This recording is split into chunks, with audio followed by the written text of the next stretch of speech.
Can't imagine many FE'ers would want to challenge Bob from Gently's channel. Oh, you would be surprised. They like to do it all the time. I've got one right now, p-brane, that is just driving me absolutely insane. Now, most people that would look at this photograph would realize that in order for the mountain to cast that shadow on the clouds above it, the sun had to be coming from an angle or an altitude lower than the peak of the mountain. This is not something that really needs to be explained most of the time. It's rather self-evident.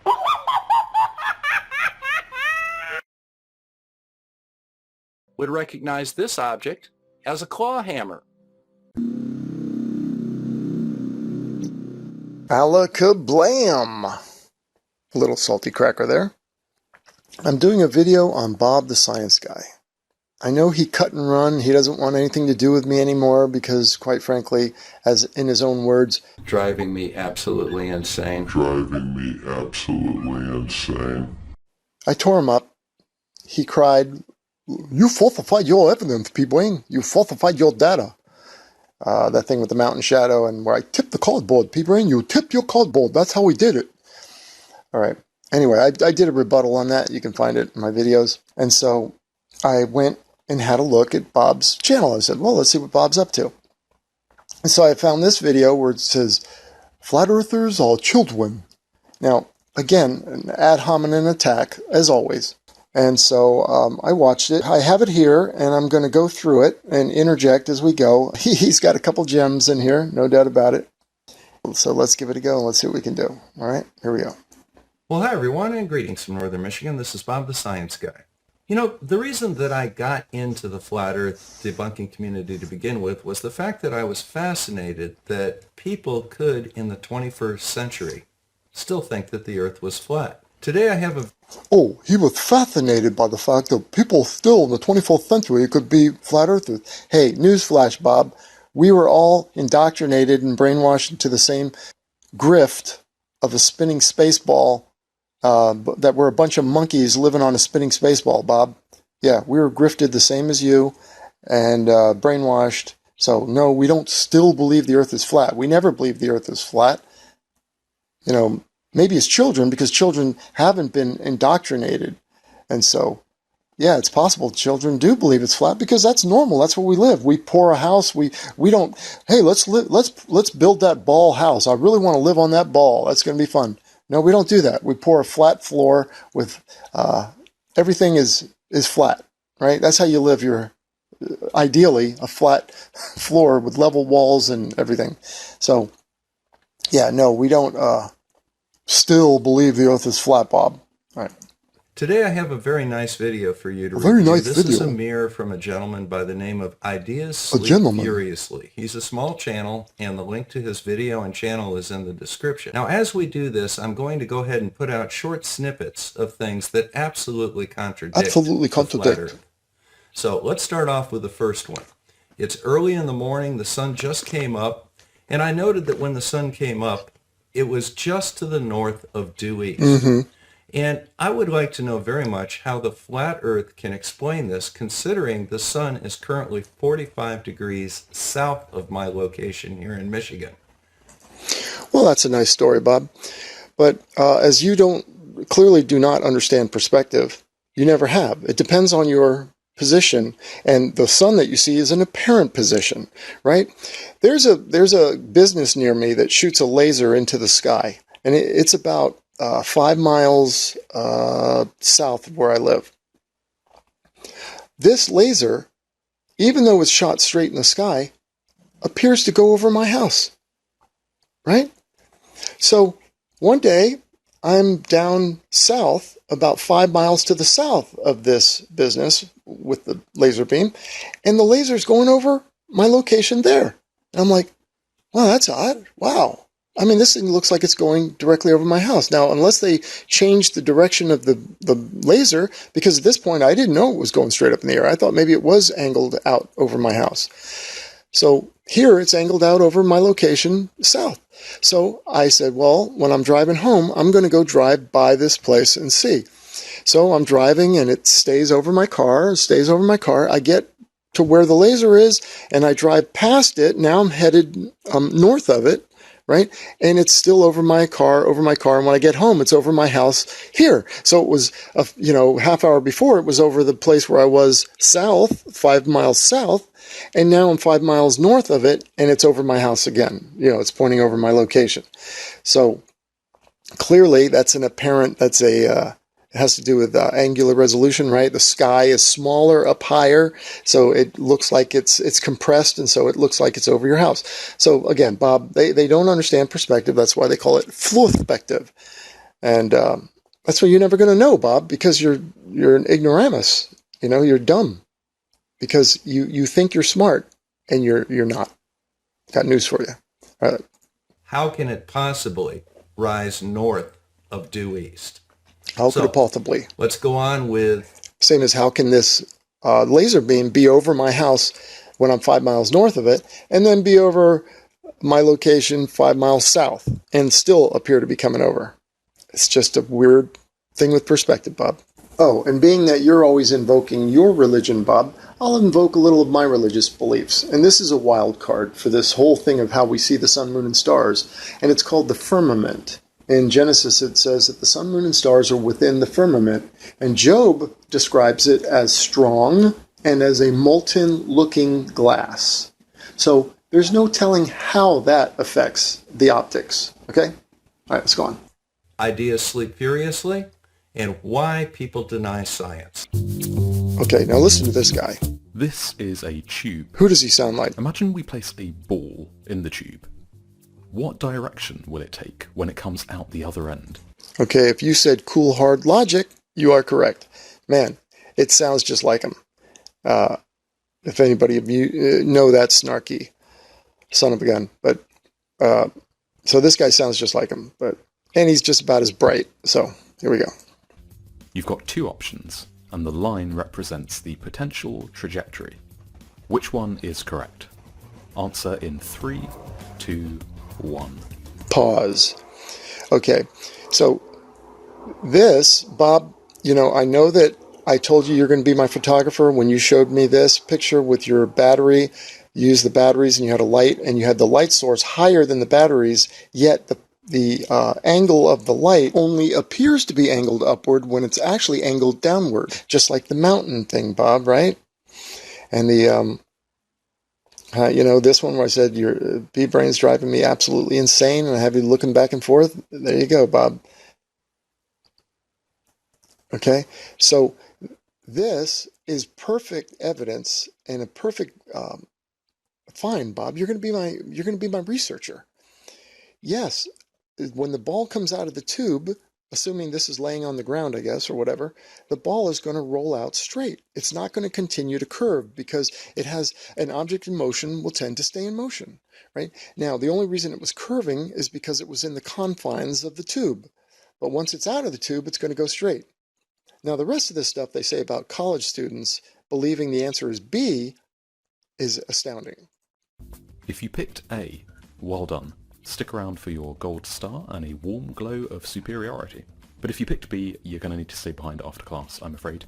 But if you did get it wrong, don't feel too bad. So did over a third of undergrads. Huh? A third of people got this wrong? This is like you're spinning a rock on a string. You ever have something on the end of a string and you're swinging it over your head? It's going around and around in circles around you because the string is acting as the tether, which could be gravity, right? That's holding it. It's free to move, go spinning around, but it's not going to go out as long as you hold that string and the string doesn't break. But if you let go of the string, is the rock going to continue to circle around you? No, it's going to shoot off in a straight line. Duh, but this 1/3 of undergraduates got it wrong? I mean, these are your future ball earthers right here. They're pumping out in these propagandist indoctrination camps, all right? When this study was carried out. And when the options looked like this, over half of them got it wrong. We get these things wrong because we're born with what psychologists call naive theories. No, you get those things wrong because you guys are a bunch of regurgitating monkeys. That's why you get it wrong. You're dumb. You've never been taught to think, and it's not your fault. You're really not dumb. You're human beings that are incredibly smart. potentially. But when you've been propagandized and brainwashed into a school is nothing but regurgitation, right? Whoever can regurgitate the best gets the bigger award. Bill Clinton was a Rhodes Scholar, which meant he could regurgitate better than a lot of people, than most people that go through these universities. Okay? That's all it is. Which is a diplomatic way of saying wrong theories. We're born with a naive understanding of both physics and psychology, and this is a major cause of the adult resistance to science. This video is heavily indebted to one of my favourite articles on the topic by Paul Bloom and Dina Weisberg. Oh, and I love these two winners, Bloom and Weisberg. But yeah, I'm opposed to science because, the only people who are more corruptible and able to take payoffs and bribes than politicians are scientists. This has become the big money making. You get your degree and your letters after your name, and now you can be bought. You can make a good living by touting whatever science people pay you to tout. Come on, that's the reality. So if you learn anything, you've probably learnt it from them, not me. Now, much of what we know about adult resistance to science comes from experimental work in developmental psychology. We figured out that babies know that objects are solid, persist over time, even when they're out of sight, fall to the ground if unsupported, and do not move unless acted upon. They also understand that people move autonomously in response to social and physical events, act and react in accord with their goals. This part's a bit boring, right? Sorry about that. Emotions to different situations. So the problem with teaching science to children is, in the words of Professor Susan Carey, not what the student lacks, but what the student has. And here's a great example. It's not until around... There's the spinning ball. This is why people end up believing the spinning ball. Because we see it everywhere. It's not until around 8 or 9 years of age that children really understand the concept of a spherical Earth. Okay, wrong. It's not that they understand it at 8 or 9. It's that the brainwashing finally, yes, they understand, they can regurgitate now, and they, before 8 or 9, they're not even paying attention to what you're telling them about what they live on. They're interested in playing and toys and everything. But then you keep brainwashing him and you keep showing him this nonsense that they live on the spinning ball. Yeah, and that's how you get grades. That's how you get by in school. You don't get by in school by saying, sorry, teacher, I don't believe that. The earth is flat. They'll kick you out. You know what I mean? So of course you're going to regurgitate this and say, yeah, and kids trust that you think your teacher knows better and that they're not trying to indoctrinate you or pull the wool over your eyes. But here, that's why they now can admit or say the earth is a spinning ball. It's because they've been indoctrinated enough. Just browbeat. Keep it up, and they'll eventually say, yeah, that's what we live on. That's right, all children under 8 are flat earthers. Let's go back to that curved tube. So this is why I said, Bob, you're going to be my researcher. I couldn't have asked for better. Do you remember I did a few videos on how the water on the earth will not turn on a spinning ball. Okay, we show, and when you see oceans dead still when it's calm, you see water placid on the oceans or whatever, and this is miles of deep water, right? The water would not turn around, let's say each, northern latitude to 30 or 40 degrees or 50 degrees. This water has to be making a left turn. Now, if the water were tethered, if you will, to the pole at ground level or at sea level, or whatever, give or take a mile or two, but if that's where gravity were located in your model and it was tethered, gravity would essentially tether it, then sure, the water would rotate around the pole. But that's not where gravity's located. Gravity's located at the center of your ball. And objects are free to move all around perpendicular to the center, around the surface, right? Like I have this little ball in this lid, and I'm letting it move back and forth. This is a very slick surface and a hard, slick ball, and it's moving all over. Gravity's not going to restrict the movement like that. Okay, and here's a 3D animation I made of a ball. And you can see the puck, think of it as an ice ball or something, and so it's very low friction, and the puck is free to move all around this ball, right? Because gravity, on the gravity ball that they call the Earth, gravity is located at the center of the ball. So this puck is tethered to the center. Notice it is not tethered to the poles, which it would have to be rotating around this ball Earth. All the latitudes, like up, let's say the northern latitudes, 30, 40, 50, 60, 70 degrees, 20 degrees north latitude, have to be making a turn to the left. Well, water wants to go straight. Remember, an object in motion will stay in motion unless it's acted upon. The only thing that can act upon this is friction, because gravity doesn't stop it. As I showed you with this little air hockey puck, can go anywhere. You just tap it, and it moves around the table on a nice level table, or a piece of dry ice. It's free to go anywhere. So when you add rotation to this ball Earth that they say we live on, the water has to go straight. It's not going to turn. And so straight takes it on a collision course with the equator. The water's going to move down. All water would have to be moving to the equator, toward the equator. So any shorelines would all have to be, the water would be pushing and lapping up on the shore toward the equator. We don't witness that. That's not how it works. And that tells you right there that the Earth's not spinning. You know, and in light of what they say is we have an equatorial bulge of 14 miles high, and the poles are flattening on this Earth due to the 1,000-mile-per-hour rim speed of the equator, right? The rotational speed of 1,000 miles per hour is causing the Earth to warp. Well, that's dirt, rock, all kinds of firm stuff that has bulged out. You're going to tell me the water's not going to move? This is busted. I know when they made this fantasy world up, that, you know, they didn't, you know, it would only last as long as it would last until people questioned it. But this is just common sense. I like this argument better than trying to fight the flatness of the Earth. This shows no motion. Can't be motion, because water is placid, can be placid. If there's no wind, water's placid all over the Earth. It's only wind that starts to get it to move. There's no rotation. You know, okay, here's my 3D ball. This is rotating. You can see the puck is rotating.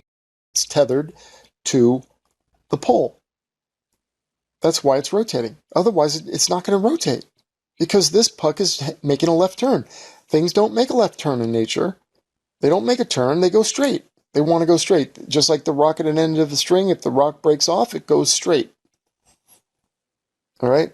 So this puck would move down to the equator. We don't witness that. Therefore, the Earth is not rotating. It's simple.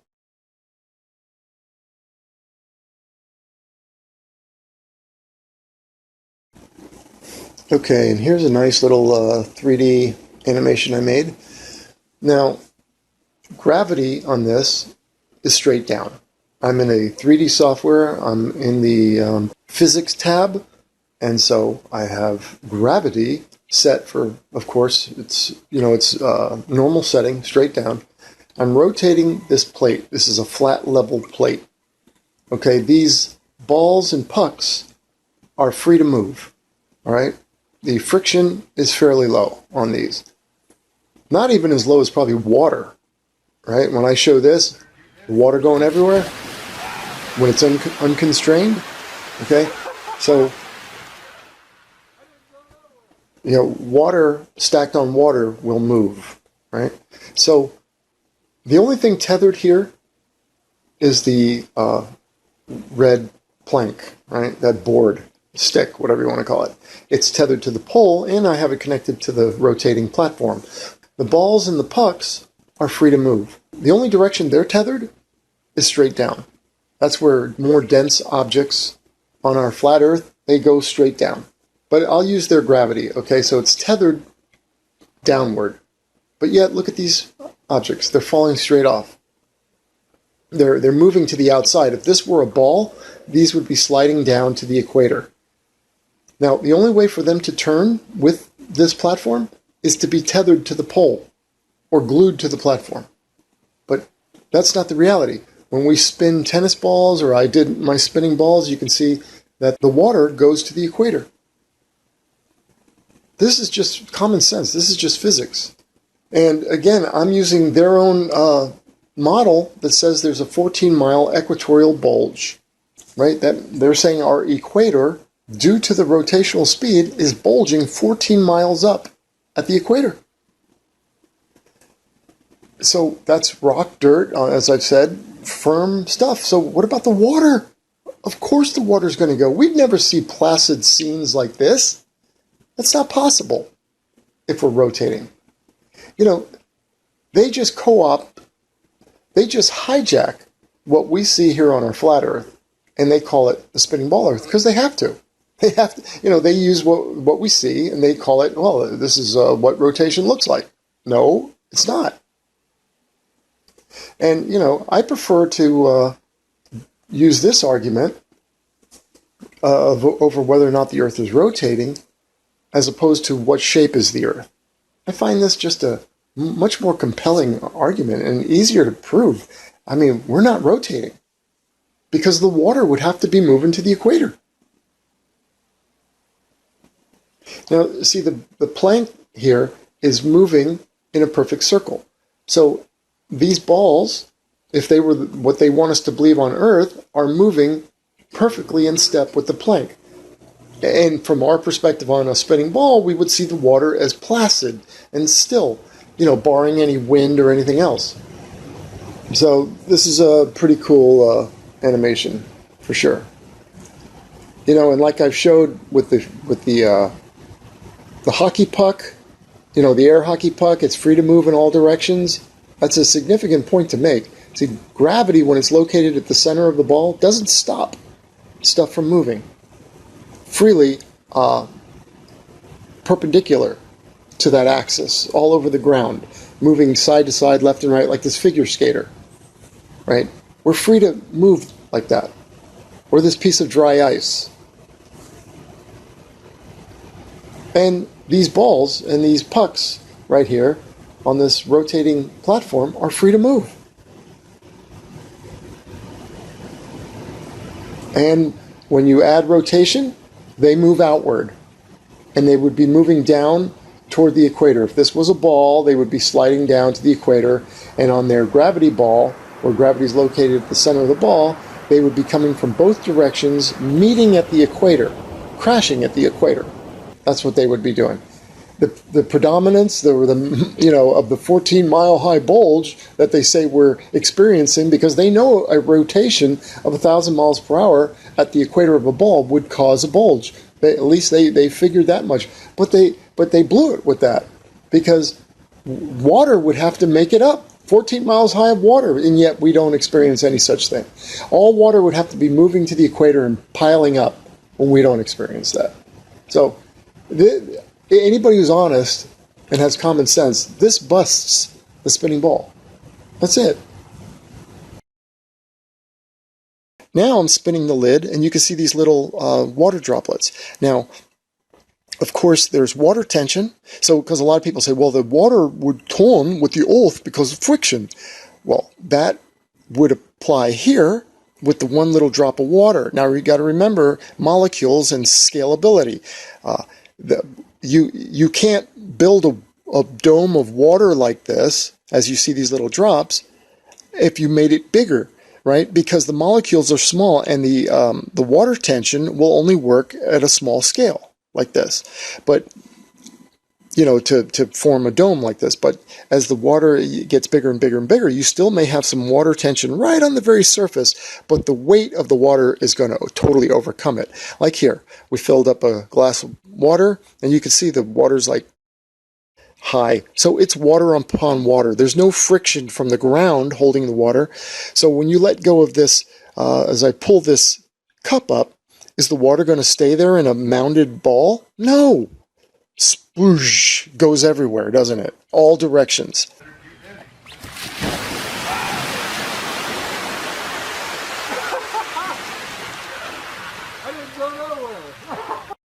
Okay, let me explain this. Everybody's seen this, right? A fish tank filled with water and you spin it.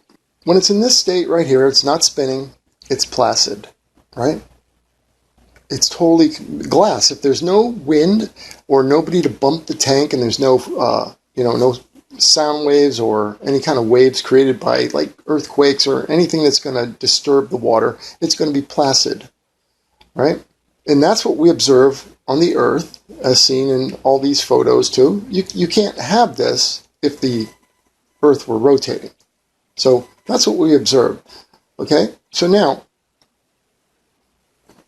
when we go to rotate, remember, we're gonna rotate this fish tank. Gravity is pointing down, and I have a pole. I put a pole there, and centrifugal force is pushing out. It's going to try to make things go away from center. And as Bob brilliantly pointed out, another great flat Earth proof, showing that objects, even if they're constrained inside a tube and they're going around in circles, once it comes out of the tube, it's going to go straight. And so the water around the Earth all has to be making a turn. Well, the water's not going to turn. There's no constraints. There's nothing that's going to make it turn except for friction. Right? But there's no friction when it comes to water. Water stacked on water, the weight of the water overrides any friction and and let's say surface tension. Surface tension only works at a very small scale, like a drop of water. Now remember, you can't scale up water. If you put it like in this swimming pool that I showed, or this cup of water, when it's stacked upon when water is stacked upon itself, the weight of it overrides any surface tension. And the molecules don't scale up. In other words, if the molecules also scaled up, if you take this little drop of water and its a little dome, and you scale that up, if you made the molecules the same relatively scaled up also, then you would have a big dome of water. You could build a big dome of water sitting here. But it doesn't work that way because the molecules are still tiny. And they only hold this water droplet together because the droplet is small. But once it gets bigger, the molecules don't scale up, and the weight of it, the denseness of the water, relative density takes over, and whoosh, the water comes down in all directions. So this spinning fish tank, the water is constrained by the walls. And as you see, as we start to spin, what happens to the water? Well, the water wants to leave the center. That's the centrifugal force. And gravity will not hold it. There's a minimal friction involved, but nothing compared to the weight. The weight of it is going to squash it and go in all directions, right? So the water is actually going to start climbing the walls. In a way, it's defying gravity, right? Gravity is down and it's going up because the power of the centrifugal force for the water to move out. But p-brane, centrifugal force is a fictitious force. Oh, shut up. So it's the constraints of the fish tank that are keeping the water, allowing it to turn. But if you have no constraints, the water's not going to turn. The water's going to want to go straight. An object in motion will stay in motion unless it's acted upon by something else. Well, as I showed with my gravity ball here and my 3D animation, the puck is free to move all around this ball. Gravity's only tethering it to the center. It's not tethering around the pole. If it tethered around the pole, or gravity was located at the pole right here, then the water would freely turn around and we could witness still water like this. And again, like I said, they've co-opted what we see. When we see still water and all this, this is exactly what we'd expect to see on a spinning ball Earth. Because it's so slow, p-brane. It's such a minor thing, p-brane. Yeah, 14 miles high. Well, when you take that in context to the entire Earth, it's very small. It's still 14-mile high bulge, they say the Earth has. Okay? And I've said over and over, water would be the first thing to move to the equator. So the equator should be under 14 miles of water, mostly water. And we don't witness that. But the Earth and the rock and all that supposedly bulged out at the equator, 14 miles high, and flattened the poles. So the centrifugal force is significant enough to do that. Yet they'll tell you, oh, it's nothing, you wouldn't feel it. So the fact that we witness still water, again, tells you we're not rotating. Because, and you couple this, just the fact that, when you look at a tennis ball or anything that's spinning, water goes to the equator. This is physics and common sense. This is reality. To say that it's not going to do that is lying. That's fake. The water has to move to the equator. If there's a 14-mile physical bulge at the equator due to the centrifugal force of the Earth's rotation, then yes, the water has to go there. We would see water crashing from north to south if you're north of the equator, and from south to north if you're south of the equator, and would be smashing into each other. Like I put these two fish tanks together. There's a pole, that would be the North Pole, that would be the South Pole, and there's your equator, water crashing. That's what you have to observe, and yet we don't observe that. And that's why I think this is like the best proof in the duality of the two-part of whether or not the Earth is moving and what is the shape of the Earth. This, I think, is a stronger argument than the shape of the Earth, or arguing the shape of the Earth, because it's easier to prove, and you don't have to rely on equipment or anything. It's just common sense. That's the beauty of this. It's common sense and observation. We're doing experiments right here.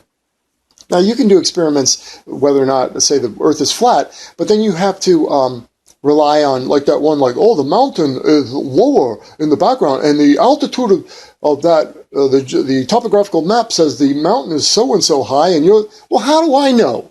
Who's going to trust that that's accurate? I don't know that that's accurate. How do you know how tall things, relative to what? So, or the equipment you use.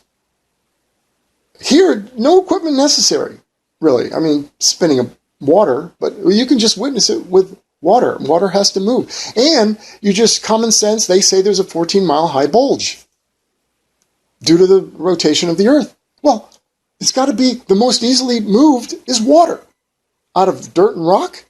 So it's got to be water would make up the predominance of the 14-mile bulge. And yet we don't see that. Right there, busted, done.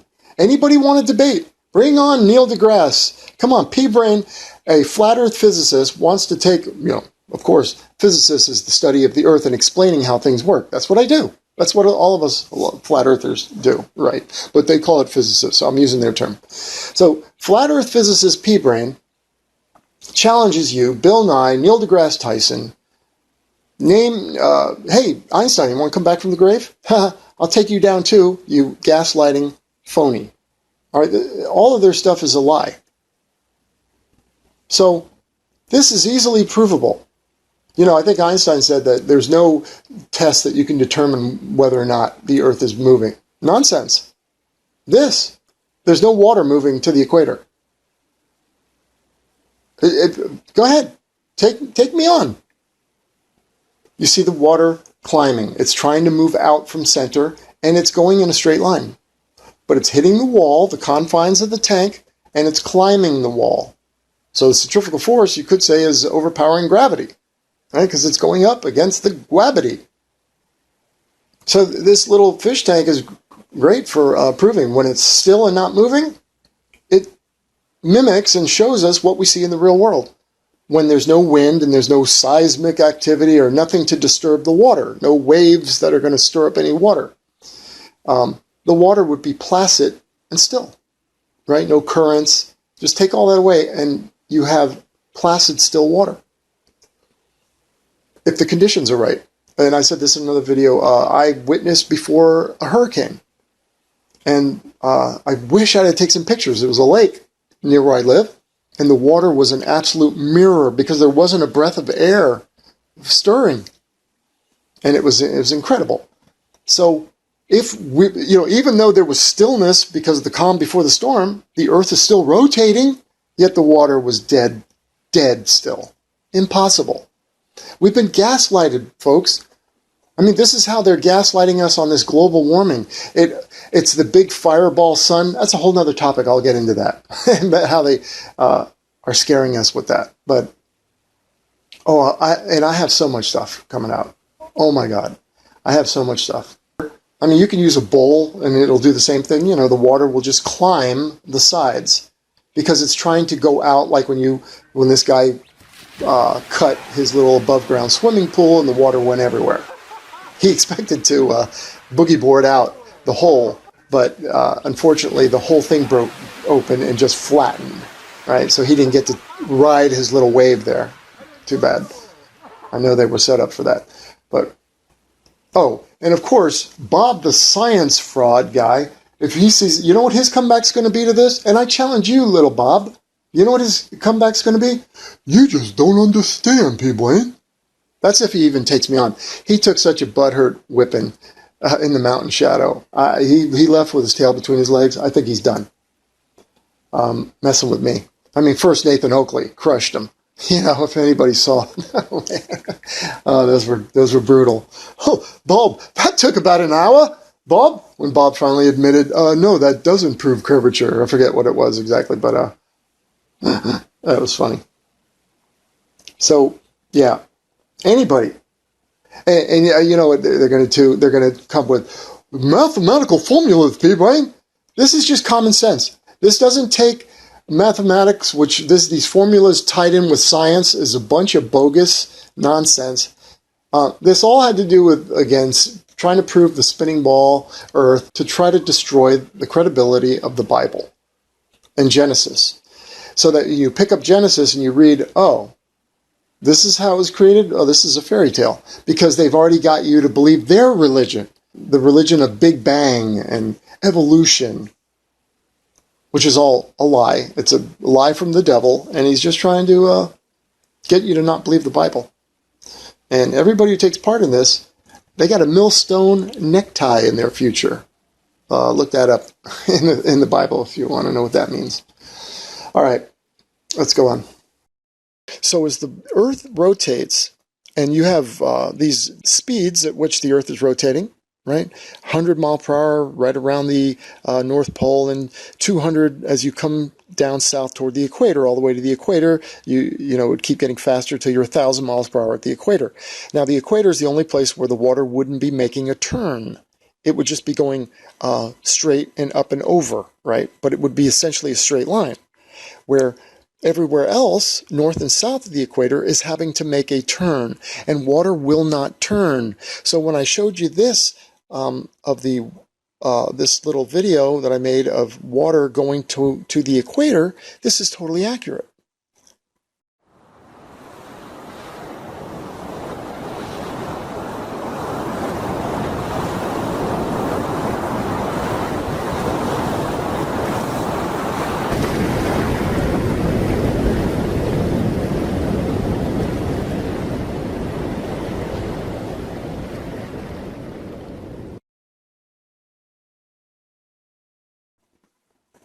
And so as you can see with these balls with the spinning water and stuff, this is what the water has to do. The water's going to go straight. See, this spinning ball is fictitious. It's not real.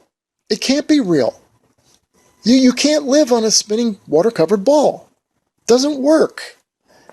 Oh, p-brane, you're trying to overturn centuries of science, p-brane. You think you're smarter than Albert Einstein and Lawrence Krauss and Bill Nye and Neil deGrasse Tyson and Sean Carroll? Listen, they're grifters, con men. This is your science con men that are grifting. They've been bought. They'll go where the money is. So, yeah, they're wrong. You can't live on a spinning water-covered ball. Period. I mean, and then, you know, I've done a lot of videos on the equatorial bulge. 14 miles high is the bulge around the equator. Well, people, and you wouldn't feel that. Well, the Earth feels it. The ground has actually shifted and moved to the equator, bulging up. Now, what do you think the water is going to do, which is piled up miles high in the oceans? But the water is, as it is going to move, it's going to slosh and just totally override the boundaries and move to the equator, flooding the entire Earth, killing us all. That's the reality. It cannot turn. Prove to me, any of you science guys out there, that the water can turn around the pole. Being especially that gravity's not located at the pole, gravity's at the center. And as I've shown, just like a skater doing a figure eight on the ice, or a hockey puck on the ice, or air hockey, if you get a nice flat table, you can move this thing all around and it moves very easily. Because gravity doesn't stop it from moving sideways. Only friction does. But water, stacked on water, has no friction. It's lubricant, man. Boom, it's gone. Just like when I pulled the cup up. Water goes everywhere. Okay?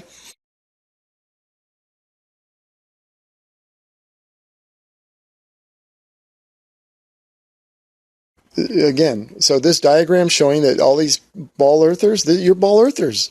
Half of the college students believe that the ball would continue to rotate around you in a circle, continue to, yeah, that's beyond stupid. And the fact that this is college students saying this, wow.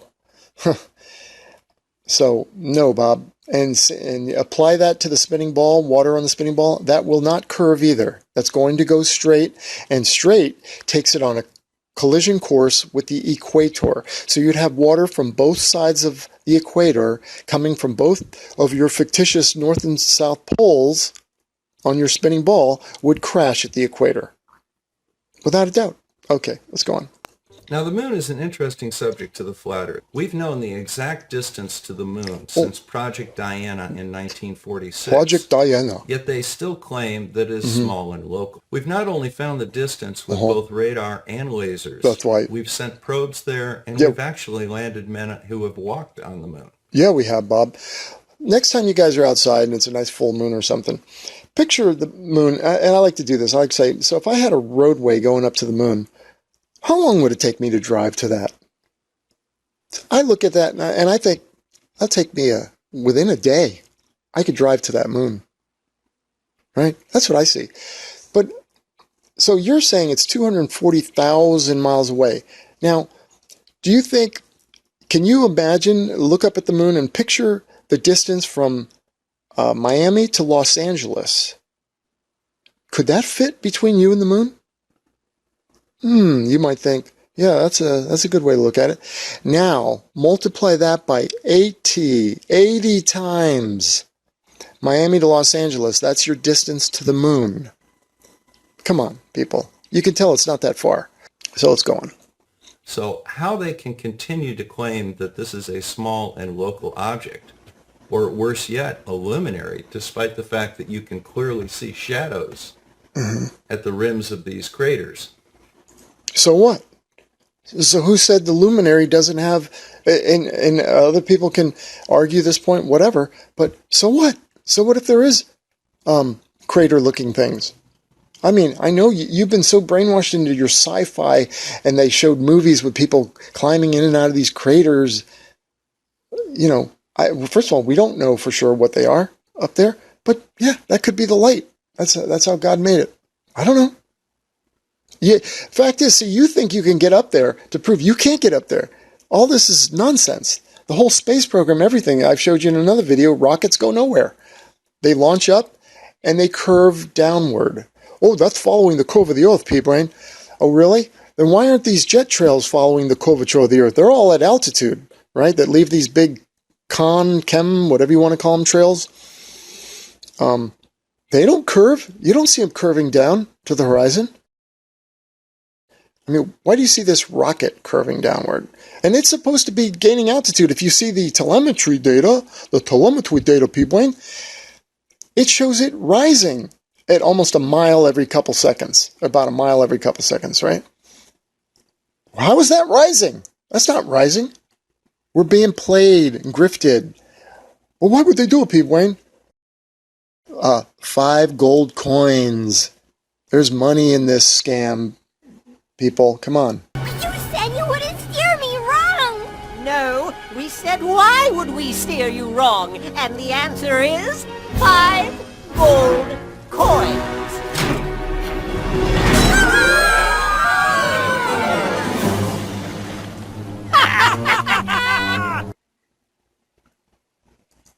is beyond me.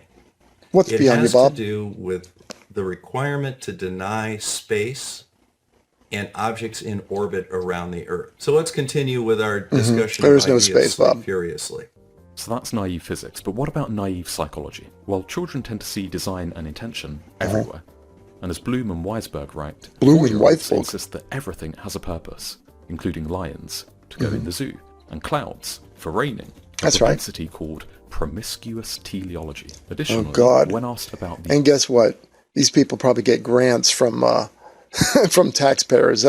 All this fake science, they're all grifting money off of the taxpayers. I'd shut most of it down. the origin of animals and people, children spontaneously tend to provide and prefer creationist explanations.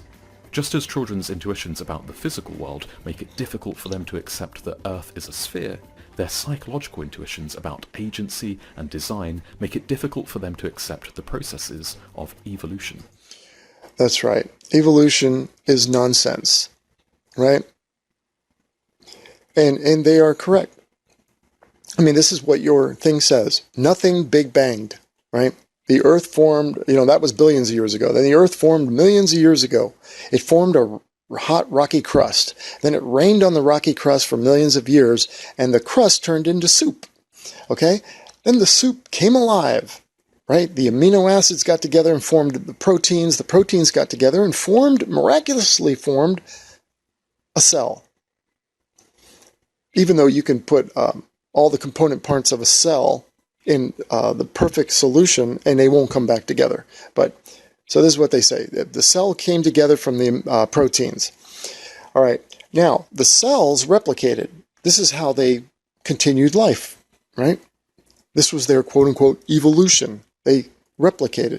Okay, so at what point, Bob, did the male-female reproductive system get built? At what point did this have the foresight? Is this intelligent? Is there an intelligence behind this? Did someone say, well, we're going to, over billions of years, I'm going to evolve out this male-female reproductive system because just having the cells replicate, I don't need to do that anymore. We're going to go to the more advanced. Well, obviously, no, that's impossible. It didn't happen unless you're going to say there's an intelligent designer behind this. Somebody built this. It doesn't build itself. That's ridiculous, right? So, and then the other problem you have is then what came first, the chicken or the egg? That's an age-old problem. You can't answer that.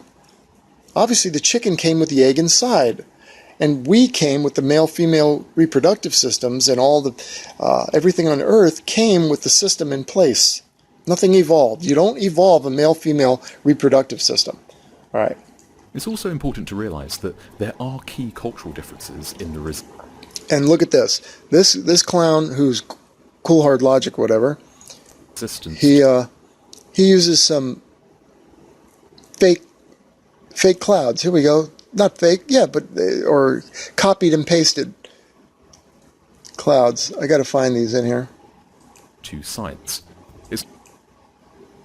Here we go. This one. We got copy here. There's copy here. We got copies here. Copy here. Got this copied over to here. It's not just our innate So it's another NASA fake Earth shot. view of the world which It's classic. causes trouble. Americans, for example, are much less likely to accept evolution. And even the ones who do often aren't able to explain how natural selection works. And that's a clue as to why such cultural differences exist. Societies have differences in what's considered common knowledge and how it's referred to. Paul Bloom uses the fantastic example of the word dog. We all know what it refers to, so it's easy for children to learn. Right. But what about the word germs or electricity? Nobody says, I believe in electricity. But that's not the case with evolution. People often say they believe in evolution, which implies that it's contestable. Of course, even if it were contestable, most of us don't have the skills or knowledge to contest it. Well, we'll contest it real quick right there. Like I said, the male-female reproductive system. Okay. You guys believe we came from rocks. All right? It rained on the rocks for millions of years, and it made the primordial soup. And we all came from that. Yeah, well, no. Consider these 5 geostationary satellites located over the Amazon basin. This is good. Bob, this is geostationary satellites. This is fun. A little bit of background. If you want to get a picture like this with the star trails all blurred, all you got to do is take your camera outside on a tripod, point it at the stars, set a long exposure, come back in a few hours, and you'll have a picture with the stars blurred, because relative to Earth, right, the stars are moving. If you want to have where the stars look like dots all night, you have to put a tracker on your camera so that it tracks with the stars at 15 degrees per hour or whatever it is. Okay, now he's going to keep saying that he's tracking the geostationary satellites. Now, they may in fact have some kind of atmospheric satellites up in the sky. Not up in space, up in the sky, that aren't moving. You know, they have them somehow stationary, whatever they do. Now, his beliefs is that they have these satellites up there and they're orbiting the Earth at just the right speed so that they appear stationary from the ground, right? They say they're 22,300 miles up and they're moving about 7,000 miles per hour, and that's what keeps them appearing stationary. So he's going to keep referring to tracking them when there's no tracking involved. But you know what I would like to see tracked? I'd like to see the rocket tracked all the way up to where it inserts the satellite into its geostationary parking space. Okay, it goes like this. They get the boost of the Earth, right, the rotation. They reach escape velocity, which is like 23,000 miles per hour. Okay, then they coast up. This is if it's an equatorial launch. There's no need for inclination changes, right? They're going to do this all in one shot. They do what's called the Hohmann transfer. This is where they reach 23,000 miles per hour. This is what I've read. When they get almost out there, when they reach 23,000 miles per hour, they then coast. They're coasting against the Earth's gravity, right? So they're coasting up to the 22,300 miles up. And at the point where they reach that, they're doing 3,500 miles per hour. Okay, so the parking spot's doing 7,000 miles per hour. The stationary spot that we would be able to see in the sky, according to them, it's a satellite in space, would have to be orbiting at 7,000 miles per hour so that it appeared stationary. Okay, so if the rocket's doing 3,500 miles per hour, as it drops off its satellite, right, and now the satellite fires what's called the apogee kick motor. And this propels it or accelerates it from the 3,500 to the 7,000 miles per hour so it can look stationary from Earth, right? So if the parking spot's doing 7,000 miles per hour and it looks stationary, what does 3,500 miles per hour look like? Well, I think it looks like it's going backwards. So I want to see that, Bob. Track that rocket and its satellite insertion all the way. I want to see a 23,000 mile per hour rocket all of a sudden, which is launched from west to east, rocketing across the sky. If we could track the whole thing, I want to see it then appear to be going backwards. Yeah, that's what I want to see, Bob.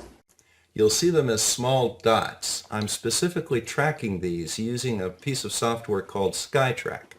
Okay. Anybody get that? Let's back that up. Specifically tracking these using a piece of software called SkyTrack. Okay. He's tracking stationary objects. Oh, p-brane, he just misspoke. Let me back that up. You'll see them as small dots. I'm specifically tracking these using a piece of software called SkyTrack. Okay. You don't need to track stationary objects, Bob. The stars you would have to put to track because the stars are moving. And you know, oh, well, he's going to do it again. Now, you have to ask yourself a couple of quick questions. Now, with the tracking on, you see the satellites as discrete little dots. There's 3 right there. So to see these satellites as dots doesn't require any tracking software, no mechanical tripod. You just put your camera on your tripod, point it at the satellites, do a long exposure, come back in a few hours, and they'll still be dots because they're not moving. It's like training your camera on a light pole. The light pole is not going to move, so you don't have to have tracking software to track the light pole, Bob. Just like you don't have to track those satellites. Now, you may need a locator, but that's different than a tracker. And you keep talking about putting the tracking on for the satellites, but turning it off for the stars. And that's what you need to be tracking, the stars. Numbnut. And there's one there and one there. When I turn the tracking software off, no, now you're turning it on. You'll see the stars now are in focus, but the satellites are streaked. Again, still in exactly the same formation as those first dots. A couple of questions that you have to ask yourself. See, he doesn't even know what he's talking about. Why are they still in such a tight formation? If I were to put up 5 random balloons, do you think they would continue to fly along at exactly the same speed? No, they wouldn't be flying along, Bob. If you're talking balloons, you're talking flat Earth, and they're not flying anywhere, Bob. You can't get this through your skull. In the exact formation that these satellites are showing. Mm-hmm. Second of all, how did I find these satellites? Well, you looked up in the sky, Bob. They're the size of a car, Bob. And they're located thousands of miles away. That's where you would use software, a locator, not a tracker, Bob. You don't track what's not moving. I found them because I knew exactly where to look there in space in a well-known orbit.